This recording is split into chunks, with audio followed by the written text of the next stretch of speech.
Graça e paz, povo de Deus, como vocês estão? Aqui é o pastor Márcio Paulo e você está no seu portal bíblico e hoje estamos aqui para dar sequência ao nosso estudo para a classe de jovens. Você, jovem assembleano, venha comigo neste momento de reflexão. Já estamos estudando a nossa 10ª reflexão. Vou deixar aqui o card com todas as lições já aqui apresentadas, bem organizadas em uma playlist para você apenas apertar o play e ser abençoado. E a nossa temática é o cuidado de Deus com o corpo de Cristo. As lições da carta do apóstolo Paulo aos Coríntios para os nossos dias. Lições comentadas pelo pastor Natalino das Neves.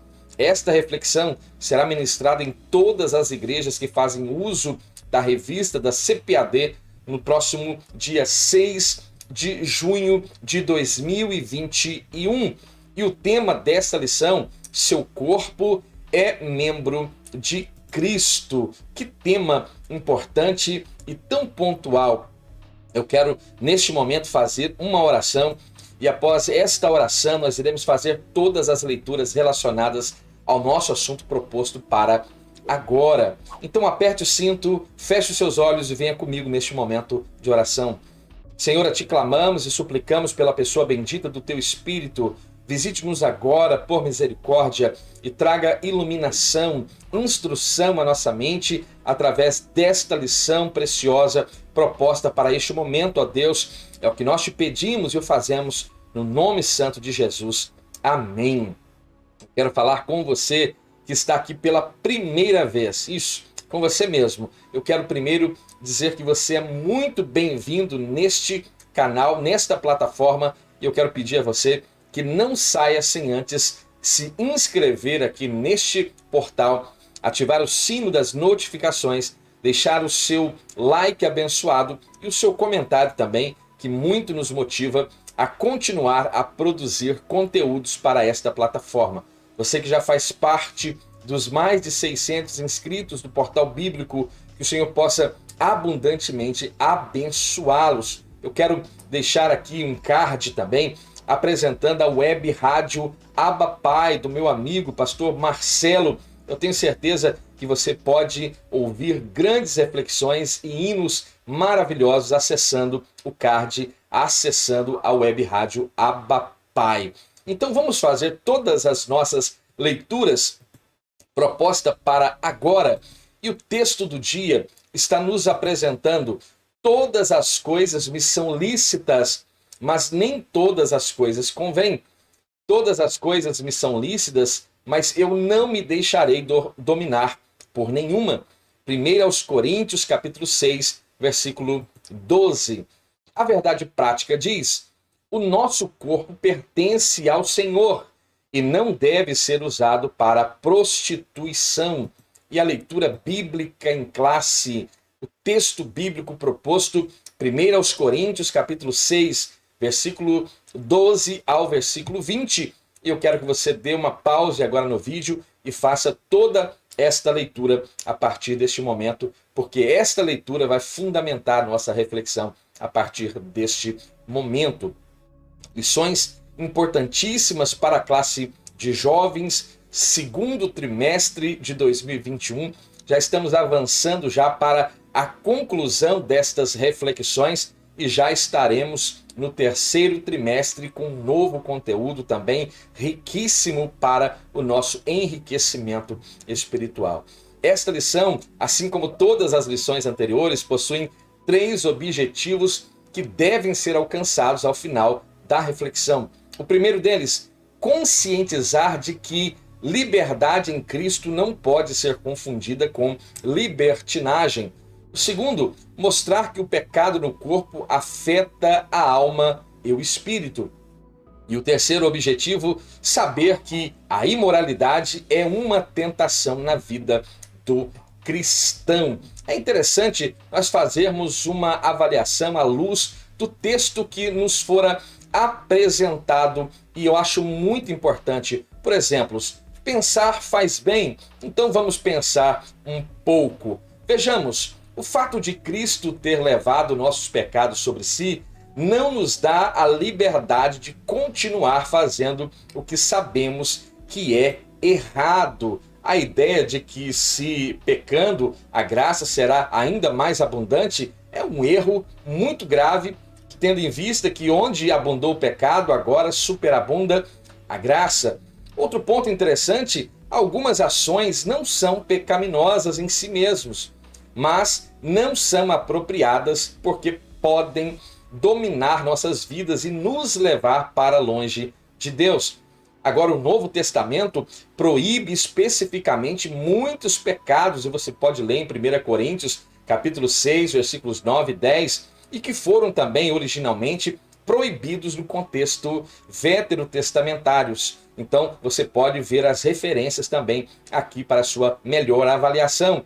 E algumas ações podem ferir outras pessoas ao invés de ajudá-las. Logo, estas não são corretas. Isso é muito importante porque vivemos em tempo de um relativismo muito grande e a igreja precisa estar preparada para lidar com todo o tipo de assunto necessário. E aqui nós iremos falar sobre o aspecto sexual. Quando falamos de imoralidade, logo a nossa mente vincula este tema à área sexual. Então veja, o sexo foi criado por Deus com alguns propósitos importantíssimos e pontuais, muito específicos. O primeiro, dar continuidade à humanidade, ou seja, à procriação.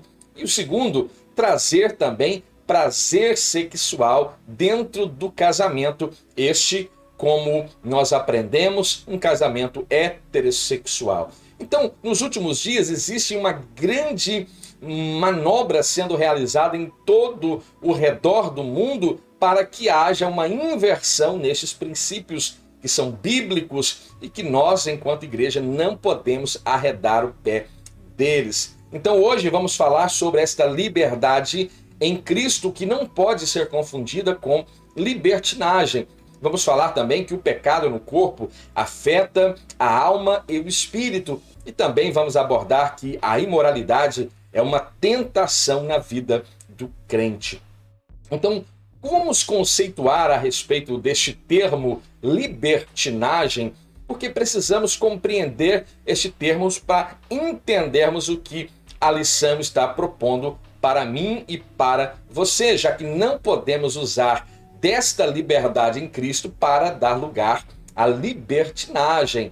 Então, na sua concepção atual, moderna, este termo libertino, daí a expressão libertinagem, refere-se justamente aos pensadores e literatos europeus que se abstraíam dos principais princípios morais daquele tempo, daquele período, como principalmente aqueles relacionados à moral sexual, sendo caracterizados também como um hedonismo extremo, ou seja, uma inclinação ou uma teoria ou uma filosofia moral que afirma e rege que o prazer é o bem supremo da vida. E nós vamos aqui, ao longo desta reflexão, entender que, de fato, o prazer da vida cristã não consiste naquilo que o mundo pode propiciar-nos. Então, será que fazer tudo o que se deseja é liberdade? Ou será que nós podemos avaliar esta característica como uma escravidão? Alguns cristãos daquela igreja de Corinto acreditavam erroneamente que podiam fazer de tudo e tudo aquilo que desejassem em nome desta liberdade que agora estavam gozando em Cristo Jesus, sem que tivessem prejuízo algum de suas vidas espirituais. Eles se tornaram, então, escravos das paixões carnais, que agora estavam dominando suas vontades e as suas ações. E esse pensamento e esta conduta, esta atitude, era justamente um reflexo da antiga natureza, da velha natureza, incorporada aos costumes daquela cidade, uma cidade cosmopolita, uma cidade extremamente importante naquele tempo, uma cidade portuária, onde haviam, segundo nos é apresentado, quase 500 mil habitantes, uma cidade que possuía 2 templos, um dedicado a Afrodite, outro a Apolo, deuses que exigiam em seus cultos justamente prostituição, e isso estava agora trazendo grave confusão aos irmãos coríntios. Quando a palavra de Deus, através de João, na primeira epístola, capítulo de número 2, a partir do versículo 15, nos diz: não ameis o mundo, nem o que no mundo há, é um sério conselho para nossa avaliação diante daquilo que o mundo propõe. E por quê? Porque se alguém ama o mundo, o amor do Pai não está nele. Porque tudo o que há no mundo, a concupiscência dos olhos, a concupiscência da carne e a soberba da vida, não é do Pai, mas é justamente do mundo. Mas o que acontece com o mundo, João? E ele diz: o mundo passa e as suas concupiscências também passam, mas permanecem aquele que faz a vontade de Deus. Então nós não podemos nos sujeitar àquilo que a carne propõe, àquilo que o diabo propõe. Antes devemos nos sujeitar a Deus, resistir ao diabo, e a Bíblia nos assegura que ele fugirá de nós. O segundo ponto, então, livre é quem está em Cristo. Aquele que está cedendo às inclinações da carne não vive liberdade, senão escravidão. Mas aquele que está em Cristo, este vive a verdadeira liberdade. A palavra de Deus nos garante isso e nos mostra que só tem a verdadeira e a real liberdade quem está em Cristo. João capítulo 8, por exemplo, no versículo 32, e conhecereis a verdade, e a verdade vos libertará. João 8,36, se pois o Filho vos libertar, verdadeiramente sereis livres. Então, verdadeira e plena liberdade temos apenas em Cristo. Esta expressão, em Cristo, era tão querida pelo apóstolo e que aparece agora cerca de 86 vezes nos escritos paulinos. Isso sem considerar expressões que são cognatas, como nele ou no qual.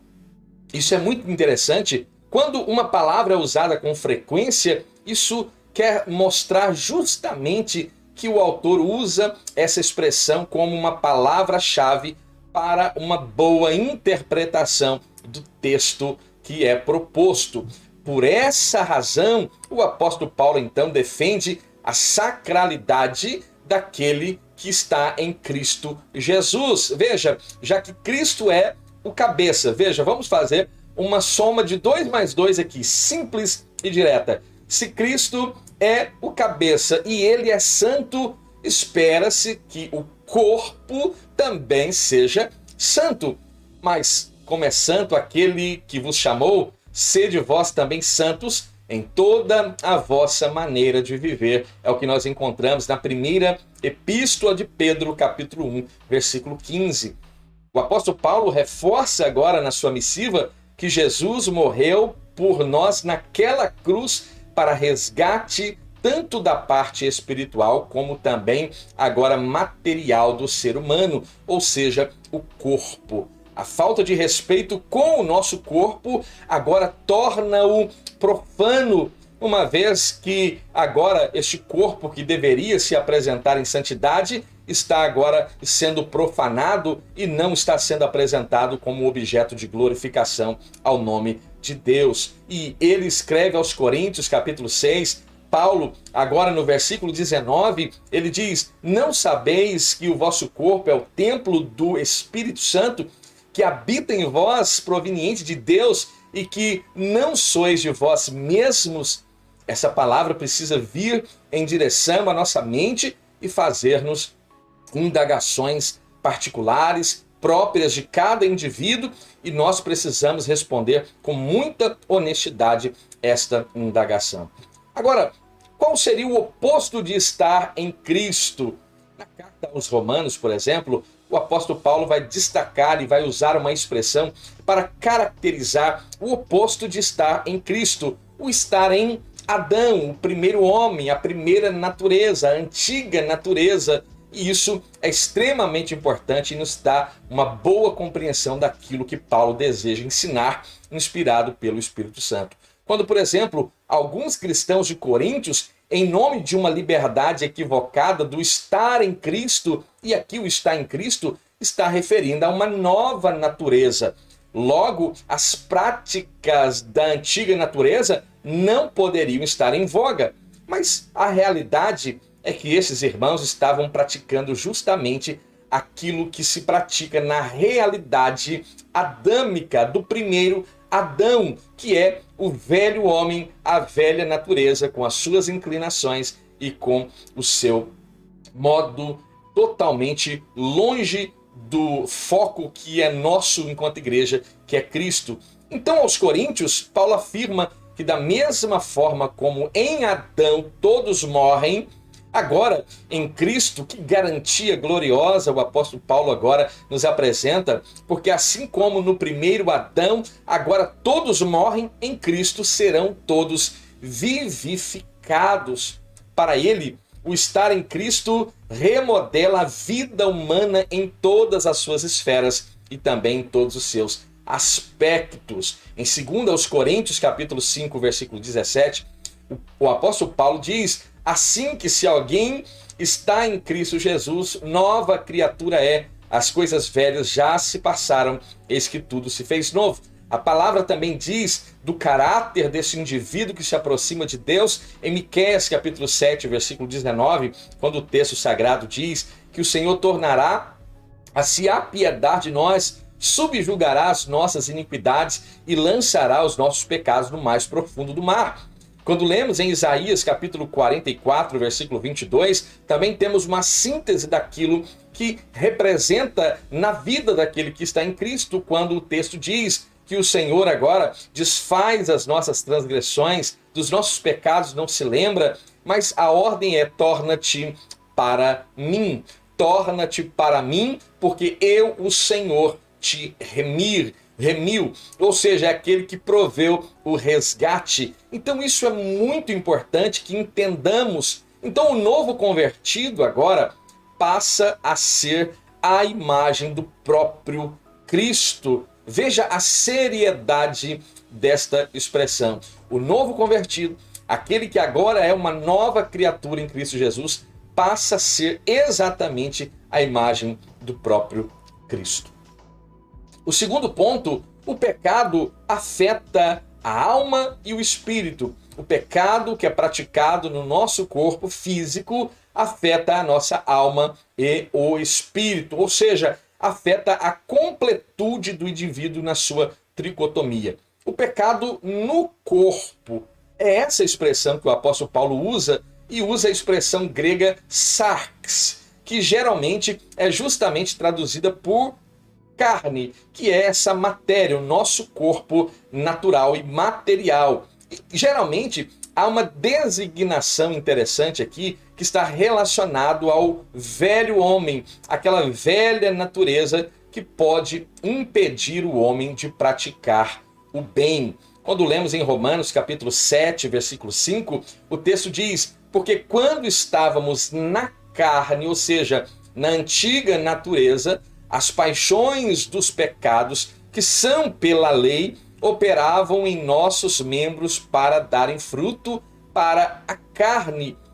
E a carne ainda continua a produzir este fruto que aos Gálatas Paulo vai agora categorizar como obras da carne, e logo apresenta-se uma lista gloriosa daquilo que é conhecido como fruto do Espírito, que deve ser evidenciado por aquele que tem o Espírito Santo de Deus. Então, o apóstolo dos gentios vai estimular o cristão a fazer o quê? A mortificar a sua carne e ser servo da justiça para não pecar contra Deus. Será que isso é possível? Ora, assim também vós considerai-vos certamente mortos para o pecado, mas vivos para Deus em Cristo Jesus, nosso Senhor. Anteriormente, nós vivíamos servindo ao pecado, e agora nós não estamos mais nesta categoria de servos do pecado, mas fomos elevados ao patamar de servos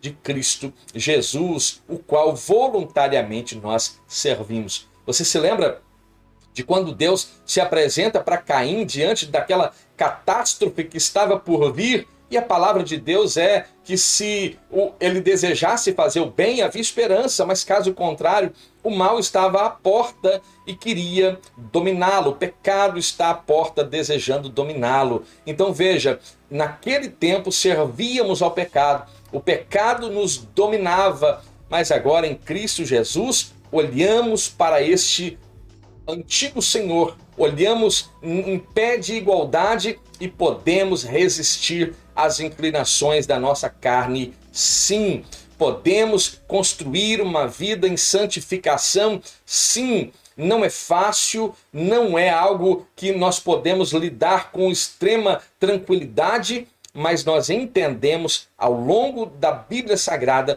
que é necessário e que é sim possível nos apresentarmos diante de Deus em santificação.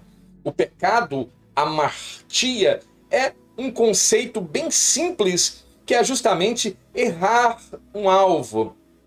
Você já brincou daqueles dardos que você tem na parede, um alvo apontado, e ali você lança o dardo e o alvo, o objetivo é acertar o centro, e errar o alvo tem o sentido de pecado, que é justamente fazer aquilo que vai em desacordo com a vontade soberana de Deus.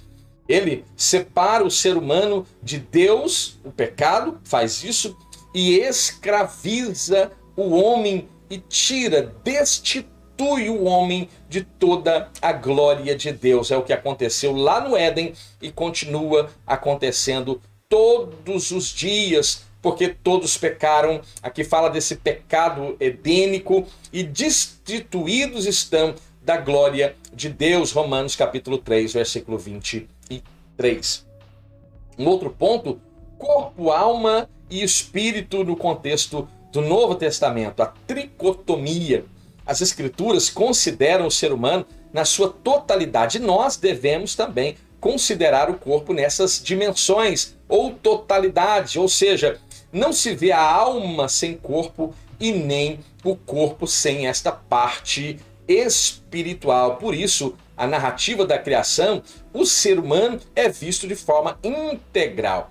Agora veja, apesar de conhecedor da cultura greco-romana, depois da sua conversão a Cristo, Paulo via justamente o ser humano como um todo.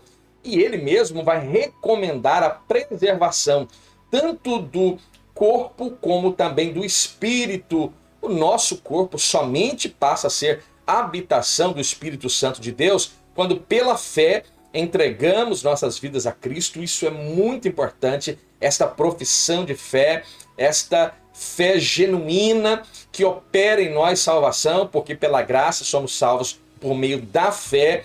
E agora entendemos que Cristo, agora através do seu sacrifício, nós somos remidos ou resgatados. Então veja, a santificação tem um caráter muito interessante que se dá do interior para o exterior. A santificação, no meu modo de entender, jamais se dará do exterior para o interior. É impossível santificar o seu corpo físico sem que antes o seu homem interior esteja santificado. E como nós podemos entender à luz daquilo que Paulo escreve aos irmãos tessalonicenses, na primeira carta, capítulo 5, versículo 23, quando Paulo diz: "E o mesmo Deus de paz vos santifique em tudo." Que ele está falando deste integral corpo, falando da alma, do espírito e do corpo, agora esta carne, esta matéria. Então veja, e todo o vosso espírito, alma e corpo. Aqui eu não vejo que Paulo poderia usar corpo, espírito e alma, ou corpo, alma e espírito. Eu vejo que aqui há uma ordem clara e direta dentro do texto para exemplificar essa santificação que se dá de dentro para fora. Então, o vosso espírito, alma, ou seja, o homem interior, estando santificados, agora exterioriza esta santificação que se vê e é notória no corpo físico e que se mantenha agora irrepreensíveis, então, até a vinda do nosso Senhor e Salvador Jesus Cristo. O corpo como templo do Espírito Santo de Deus. É uma verdade que nós jamais devemos esquecer. E é algo que jamais devemos omitir de lembrar aqueles que parecem estarem com certo problema de memória. Nós temos que trazer à memória esta verdade. Paulo vai advertir a respeito do perigo que existem nas relações imorais, adentrando dentro das igrejas. Você se lembra que dentro da igreja de Corinto havia uma pessoa que se relacionava agora sexualmente com a mulher do seu pai, e aquilo parecia que era algo normal, aquilo era algo tolerado pelos irmãos coríntios. Então havia esse caráter de imoralidade que Paulo vai usar até um termo bem, eu diria, áspero e pesado, entregando aquele indivíduo a Satanás para que ele pudesse ser disciplinado diante da igreja, para que esta disciplina gerasse o arrependimento e, gerando este arrependimento verdadeiro, genuíno, ele pudesse confessar o seu pecado, alcançando então misericórdia da parte de Deus, perdão daquele pecado cometido e podendo agora ser restabelecido no corpo de Cristo, porque Paulo não desejava que ele se perdesse. Então veja, em uma relação extraconjugal, o cristão profana o próprio corpo. Relações que estão fora do casamento, leitos que estão sendo maculados por este comportamento imoral, tanto pela parte masculina, tanto quanto pela parte feminina destes relacionamentos. E N razões podem ser justificativas para tais comportamentos, mas eu quero dizer que não há justificativa para tal comportamento, senão desvio moral, caráter, e isso o cristão precisa estar muito bem alinhado. Para preservar o templo que é o nosso corpo, que é templo do Espírito Santo de Deus, o cristão deve evitar, deve fugir desta aparência do mal que atrai para esta condição de imoralidade sexual. Lamentavelmente, quase que 100% das quedas no contexto cristão estão relacionados à imoralidade sexual. E lamentavelmente, muito se vê homens que se dizem missionários, líderes, pastores, desviando do caráter cristão e praticando coisas inomináveis. E isso é algo extremamente grave. E nós que estamos tendo a oportunidade de falar sobre o assunto, abramos os nossos olhos e estejamos bem preparados. Aquele que cuida está de pé, cuide para que também não caia. Então todo cuidado é pouco e nós devemos estar com este cuidado a todo vapor na nossa vida cristã. Então o apóstolo afirma também que este corpo é templo do Espírito Santo. E templo, meu amigo, é um lugar onde há um encontro com Deus. É onde há um uso exclusivo para louvor e adoração a Deus. Ora, pastor, mas se o corpo então é para louvor e adoração a Deus, como que eu vou me relacionar sexualmente com a minha esposa? Ora, dentro do casamento, podemos dizer que o sexo também é uma expressão de louvor, é uma expressão de dois corpos que agora se unem, sem nenhum problema em Cristo e se relacionam intimamente para a glória de Deus. Então isso é muito importante que entendamos este princípio fundamental para a nossa fé cristã. O terceiro ponto, a imoralidade é uma tentação na vida do cristão. Não, pastor, isso aí é uma mentira. Não fale isso, tá bom? Seja prudente e reconheça, e vigie e ande com o alerta ligado, porque é de fato uma grave tentação na vida de todo cristão.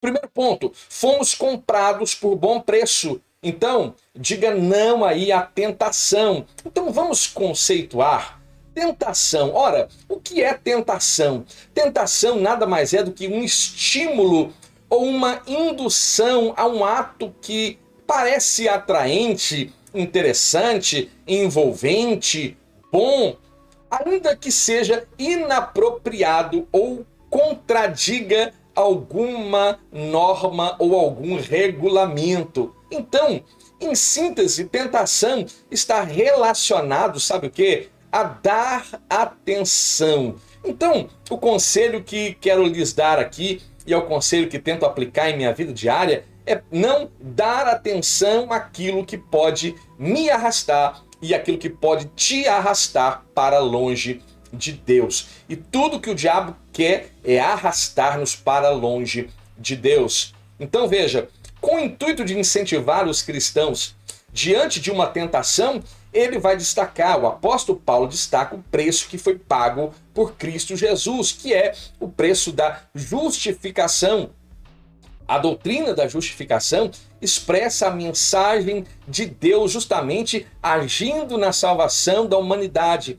E aquele que procura estabelecer sua própria justiça não é justificado e não pode ser justificado, pois a justificação só pode ser alcançada por meio da fé na obra vicária de Cristo Jesus. Logo, a igreja que preserva esse princípio tende ao liberalismo. A igreja que não preserva esta doutrina ortodoxa está muito bem propensa, tendenciosa ao liberalismo, que é uma política que inverte os valores conservadores e ortodoxo, e também ao abandono da fé, à apostasia.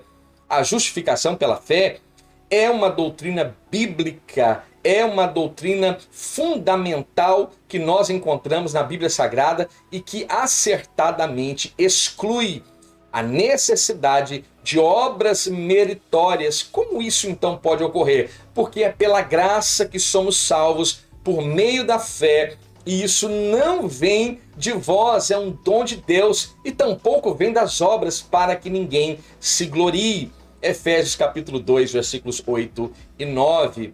Então, não há obras meritórias. Então, o cristão não deve praticar obras? Ora, é claro que deve. As obras é justamente o resultado da minha fé em ação. Lembra que Tiago diz que a fé sem obra é morta? Parece contrapor aquilo que Paulo diz, que pela graça somos salvos, não são pelas obras, mas a verdade é que o ensino complementa o outro. Somos salvos pela graça por meio da fé, não depende de obras, mas todo cristão salvo que possui esta fé genuína, agora externa ou complementa através daquilo que ele produz, e o que o cristão produz são as obras. Então veja, quando nós avaliamos o aspecto da justificação do homem apenas através de Deus, que é prerrogativa de Deus que justifica o homem, é importante falar. Então, e diga-se de passagem, justificação é justamente uma prerrogativa divina. É Deus que declara-nos justificados a partir da nossa profissão de fé em Cristo Jesus. Então, esta condição agora nos mostra um outro extremo que também não pode ser ignorado, que é do antinomismo, ou seja, aquilo que é contrário à lei, ou também nos desobriga com a lei moral. Não, pelo contrário. O cristão está totalmente vinculado aos preceitos morais, às leis morais estabelecidas dentro de todo o cânon sagrado. Então veja, a justificação precede, melhor dizendo, o processo de santificação. E diga-se de passagem, a santificação é o maior desafio que todo cristão tem. Todo cristão tem. É o nosso desafio de sermos hoje mais santos do que ontem e amanhã mais santos do que hoje. Como a luz da aurora que vai brilhando mais e mais até que se torne dia perfeito. Assim, uma vez justificado, o cristão inicia o processo agora de santificação, que é permanente, que é contínuo. Por esta razão, diga não às tentações, diga não à tentação, diga não em nome de Jesus. Se mantenha firme em Cristo, porque o dia está próximo e eu creio muito nisso. O outro aspecto é justamente de resistir à tentação e glorificar a Deus com o corpo e com o espírito. Em Cristo, o ser humano agora renasce para uma vida plena nele. Que coisa gloriosa! O cristão que agora se vê morto em Cristo, ressuscita também juntamente com este Cristo e agora vive uma vida plena em Cristo Jesus. A graça tem muito, mas a graça tem muito a nos oferecer. Sua porta está aberta, continua aberta e a sua eficácia infinitamente maior que qualquer estágio ou situação que vivíamos no passado, na antiga natureza, né? Quando éramos escravos do pecado, estávamos debaixo de uma morte espiritual, pois a participação na morte de Cristo é que vai trazer essa justificação para mim, para a sua vida, e na sua ressurreição é que traz justamente esta glorificação agora e faz-nos passar da morte para a vida. Então, andando longe de Cristo, estávamos perdendo tudo isso que a graça produz e que a graça propõe para a minha vida e para a sua vida. Então, o que o mundo pode te oferecer? Pontue e você irá pontuar, por certo, que a graça tem muito mais a oferecer para você. Agora, quem resiste à tentação da imoralidade pertence a Deus. O cristão vive em uma constante guerra, e aqui não podemos ser hipócritas. Não, isso é uma inverdade, não, é uma verdade na vida do cristão. Vivemos uma guerra diária, constante. Temos que lutar sim contra as nossas inclinações, contra os desejos da carne que se opõem à vontade do Espírito Santo de Deus. Quando lemos no capítulo 5 de Gálatas, ali vimos ou observamos uma lista daquilo que está categorizado como obras da carne, e daqui a pouco nos é apresentado aquilo que nós, enquanto templos do Espírito Santo, devemos externar ou evidenciar aquilo que o Espírito Santo produz. Então, há uma guerra contínua, diária, que nós devemos vencer e suportar. Então, para vencer, será que existe alguma dica? Como vencer os desejos da carne? Como é possível? Será que é possível? É claro que é possível. É possível fortalecer-se no Espírito Santo de Deus? É claro que é possível. Porque, primeiramente, aquele que é nascido da carne é carne. Mas eu e você nascemos novamente e agora somos chamados nascidos do Espírito e agora vivemos também em Espírito. Ora, se andamos em Espírito, vivemos também no Espírito. E como nós podemos vencer, pastor? Será que existem meios para vencermos? Tem. Existem meios extremamente importantes que vão nos ajudar a vencer esses desejos. O primeiro, ler a palavra de Deus. Orar, a oração é uma ferramenta gloriosa e que nos ocupa. Quanto tempo você perde aí nas mídias sociais? O Brasil é o país que mais consome mídia social em todo o mundo. Então veja, quanto tempo se dedica ao WhatsApp e às vezes recebemos coisas inapropriadas nesses conteúdos de WhatsApp. Em certa ocasião, em um grupo de oração, daqui a pouco algum escândalo dentro do grupo, porque haviam postado coisas inadequadas dentro daquele grupo. É claro que existem pessoas de má fé que chegam ali justamente com uma intenção de tentar humilhar as pessoas que fazem parte daquele grupo, enfim, mas existem pessoas que são maliciosas mesmo. Então veja, quanto tempo nós nos dedicamos a esses conteúdos? Então, vamos para a Bíblia Sagrada, vamos ler a palavra de Deus, vamos orar, vamos jejuar, vamos participar dos cultos. Os cultos estão vazios, os bancos das igrejas estão vazios.